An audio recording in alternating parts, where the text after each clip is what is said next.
God gift था इनको, इसलिए बुद्धिमान भी थे, ये समझदार थे। लेकिन ये रहे कैसे? जैसे कोई पागल हो, विक्षिप्त हो, कम दिमाग वाला हो, ऐसे बन के ये रहे। तो जब ऐसे बन के ये रहे, भाई कोई प्रसाद रखवा लो, प्रसाद देने के लिए प्रसाद की व्यवस्था कर दो। यही तो परीक्षित जी बैठे हैं और एक भूतपूर्व परीक्षित बैठे हैं, तो वहीं धरो तो देते रहिए। हाँ तो आइए,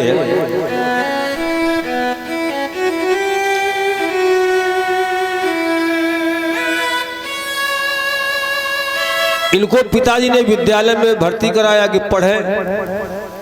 तो पढ़ने के लिए गए तो सब जान लेते, समझ लेते हैं, लेकिन बनते ना समझ। और अगर गुरुजी कहे कि हे भरत बैठो, तो कहा गुरुजी बैठो। अगर गुरुजी कहे लिखो, तो कहा लिखो। कहा पढ़ो, तो बोले पढ़ो। अब गुरुजी एक दिन हो, 2 दिन हो, जब यही हाल इनका रहा, जो गुरुजी कहे ठीक वही दोहरा दे ये, तो बोले ये तो जड़ है। संस्कृत में कहते जड़, वैसे मूर्ख। तो अब गुरुजी पढ़े लिखे हुए तो जड़ है, तो इनका नाम पड़ गया जड़ भरत। ये एक विशेषण मिल गया इनको। ये तो पढ़े लिखे नहीं, लौट आए घर में। और भाई पढ़े, अभी जब ये पढ़े लिखे नहीं तो इनका विवाह नहीं हुआ।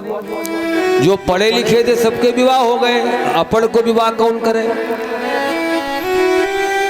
भाई थे तो कोई बात नहीं, सब चलता रहा, बनती रही। लेकिन जब भाभियां आ गई तो समस्या खड़ी होने लगी। अब हट्टे कट्टे थे तो भोजन भी अच्छा खासा रहा होगा, माने खुराक बड़ी रही होगी। तो भाभियों को लगा कि तो एक खानदान में एक परिवार के लोग जितना खाते हैं वो जो अकेले खा जाता है और काम कुछ नहीं करता। भाई सोचते थे कम दिमाग का है, अब काम वाम क्या बताओ। तो भाइयों को अपना स्नेह, चलो एक आदमी नहीं करता कोई बात नहीं, लेकिन भौजाइयों ने कहा ये नहीं चलेगा, इसको काम बताओ। काम दिया गया तो उल्टा सीधा काम करते हैं, है ना। ये कम चलता रहा। देखिए हम संक्षिप्त चर्चा करते चल रहे हैं, इसलिए आगे पहुंचना है, कुछ छूटे भी नहीं और लगना भी ठीक। और अभी थोड़े लोग हैं तो बढ़ भी जाएंगे, ज्यादा संख्या बढ़ जाती है तो फिर पढ़ नहीं पाते। तो इसलिए अब ये कुछ नहीं, इनसे कहा जा खाई खोदो तो कुआं कर दे, कहो पढ़ा नहीं। लोगों ने कहा इस काम से छोड़ो, फसल की रक्षा करवाओ। तो जब फसल रक्षा पर रखे गए, जो एक खेत पे पहुंचे तो जो चिड़िया थी, पक्षी थे, वो उड़ गए कि तो मारने आ गया, कोई शिकारी हो सकता है या खेत का रखवाला है। तो पक्षी थे वो सब उड़ गए। और जैसे पक्षी उड़े, भरत जी ने कहा तो बड़ा गड़बड़ हो गया, अरे ये हमको देख के उड़ गए, डर गए। तो कहा भैया गांव में आए और गांव से कुछ घड़े ले गए, पड़े होंगे कहीं, उनके टुकड़े ले गए और खेत के चारों ओर सब में पानी भर के रखा। और कहने लग भैया डराओ ना, जितना अधिकार हमारा है उतना अधिकार तुम्हारा है इस पे, आओ भैया सब लोग आओ। तो बुलाए चला पता तो कहा ऐसे तमाम काम किए इन्होंने। एक दिन घर से बड़ी उपेक्षा हुई, ये निकल गए। और जब निकल गए तो एक सिंध सौवीर देश का राजा रघुगण, उसने भद्रकाली को प्रसन्न करने के लिए एक बलि पकड़वा ली थी, बलि पशु में एक व्यक्ति को। लेकिन जब बलि देने का समय आया तो वो जो पकड़ा गया तो भाग गया कैसे। अब बिल्कुल समय बलि देने का टाइम हो गया, मुहूर्त आ गया, अब वो ढूंढा कहाँ जाए। तो राजा को चला पता, तो राजा ने डांटा सिपाहियों को, रघुगण ने, हम कुछ नहीं जानते, समय पर अगर बलि नहीं मिली तो हम किसी सिपाही को चढ़ा देंगे उसी पर बलि में, किसी सिपाही को बलि में चढ़ा देंगे। तो बेचारे डर गए। भरत जी उधर से आ रहे थे, इधर से आए सिपाही लोग, तो सिपाहियों ने कहा कौन हो तुम? तो भरत जी की वह पुरानी आदत, ये बोले कौन हो तुम? सिपाही बोले हम सिपाही, बोले हम सिपाही। सिपाही कहते हम सिपाही, ये बोलते हम सिपाही। कहाँ जा रहे थे? बोले कहाँ जा रहे थे? तुमने कहा रे जितना मोटा है उतना अकल का भी मोटा है ये, इसको पकड़ लो, अगर इसकी बलि दी जाएगी तो कोई पूछने वाला भी नहीं होगा, है ना। पकड़ लिया, इनको ले गए, नहलवाए धुलाए गए, बढ़िया माला वाला और सोने चांदी के गहने सब पहनाए गए और बलि के लिए भद्रकाली मंदिर में ले जाए गए। पूजन किया गया, बलि का भी पूजन होता है, माँ का पूजन हुआ, इनका पूजन हुआ।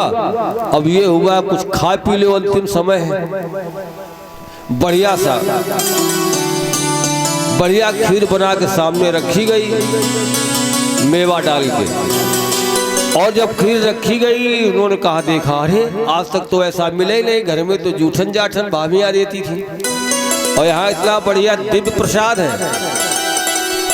तो आंखें बंद करके मन ही मन भोग लगाया, प्रभु आज बढ़िया माल भेजा है तो चलो तुम भी खा लो, बढ़िया जैसा देते रहे वैसे ही हम भोग लगाते रहे। अब तभी तो लोग कहते हैं भगवान जो देता है उसी का भोग लगाते हैं लोग, और कहते भी है तुदीयम वस्तु, ये वस्तु जो हम भोग लगा रहे हैं ये आपकी है, आपके द्वारा दी गई वस्तु है और आप ही को अब समर्पित करते हैं। अब समर्पण कर रहे हैं इसलिए अब एहसान यूँ करो कि हमें वरदान दे दो, प्रसन्न हो जाओ हम पर। तुदीयम वस्तु गोविंद तुभ्यमेव समर्पयेद गृहाण सम्मुखो भूत्वा प्रसीद परमेश्वरः। हम पर आप प्रसन्न हो जाएं, वह तो सब आप ही का और आप ही को हम दे रहे हैं, जो कुछ सब आपका है। एक छोटी सी बात हमें याद आ गई, वो सब छिपते ही कह देंगे। एक गांव के 10-5 लोगों ने अपनी एक मंडली बना ली थी सत्संग करने की, और ये तय हुआ सत्संग में जो धन इकट्ठा होगा 10 रुपए 5 रुपए, रामायण सुनाओ या भागवत सुनाओ, 10-10 5-5 इकट्ठे हुए और उनका एक प्रसाद बटेगा या भंडारा होगा। कुछ लोग संपन्न देखा थे तो उन्होंने कहा नहीं नंबर वाइज सब लोग भंडारा करो, हम भी करते रहे, भंडारे होने लगे, सत्संग भी चलने लगा। लेकिन उसमें एक पंडित जी ऐसे थे, वो बड़े होशियार थे, कंजूस थे थोड़ा, तो सबका नंबर आ गया खिलाने पिलाने का, भंडारा करने का, लेकिन ये बगली मारते रहे पंडित जी। लोगों ने कहा ये पंडित बड़ा होशियार है, ये तो एक बार भी इसका नंबर नहीं लग रहा, नंबर नहीं दे रहा, अपने घर में नहीं बुलाता। लोगों ने जो बहुत ताने मारे तो उन्होंने कहा ठीक अमुक तारीख को हम आप सबको बुला के खिलाएंगे, हम आप सबको बुला के खिलाएंगे। खैर डेढ़ दे दी, निमंत्रण दे दिया, लेकिन बाजार से लाया कुछ नहीं, बाजार से लाया कुछ नहीं। पंडित जी की श्रीमती जी ने कहा तुमने बुला के बिठा लिया और सामान अमल कुछ लाए नहीं, कब तक पागल बनाओगे इनको? कहा तुम परेशान ना हो, हम सब व्यवस्था कर लेंगे। बोले फिर? बोले ऐसा करो कि कढ़ाई में घी डाल दे और गरम करो, तो घी की जब महक उड़ेगी तो लोग समझेंगे कि नहीं बढ़िया घी के मालपुआ खिलाएगा ये। तो कढ़ाई में घी डाल दिया गया और लगी उड़ने महक।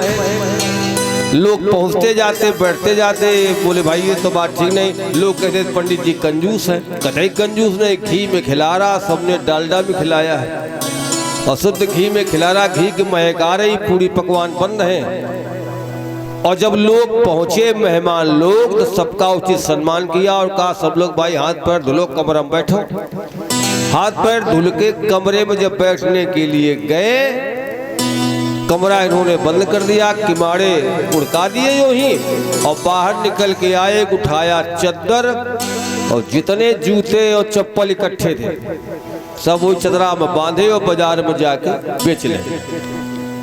बाजार में बेच लिया और वहां से जो सामान मिला वो अपना लेकर के आया। उसी से बना भोजन जो भी, और सबको आंगन में जाके बिठाया और सबको खिलाया पिलाया। लोग आपस में खाते जाए, बताते जाए, अरे वाह भाई इतना सुंदर। लोग व्यर्थ में कहते थे ब्राह्मण को कंजूस है। कंजूस नहीं पंडित जी, कितना बढ़िया भोजन बना, देखो घी में खिलाया। पंडित जी भाई तुमने बहुत बढ़िया प्रसादी बनवाई है। और पंडित जी कहा भैया इसमें हमारा